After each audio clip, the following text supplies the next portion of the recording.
அவங்கள யோசிக்க வைக்கிறது இல்ல, குழப்பறது.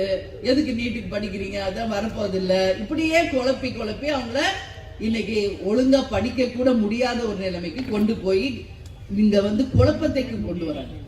யாரும் அதை நம்பாதீங்க.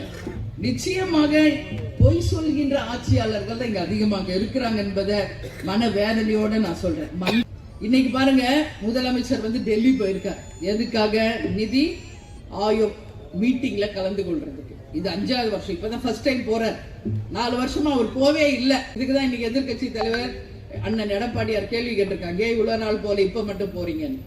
இன்னைக்கு எல்லா பக்கம் ரெய்டு தெரியுமா உங்களுக்கு? சுத்தி ரெய்டு போயிட்டு இருக்கு சென்னை எல்லார் வீட்லயும், ஆட்சியாளர்கள் வீட்டுல. அதனால இன்னைக்கு அனைத்து பேருமே பயந்து, அந்த ரெய்டுகளுக்கு பயந்து இருக்கின்ற ஒரு நிலைமை தமிழ்நாட்டில் இருக்கிற ஆண்டவர்கள், ஆட்சி செய்பவர்கள் அனைவரும் எல்லார் மேலேயும் ஊழல் நிச்சயமாக நிரூபிக்கப்பட்டிருக்கிறது.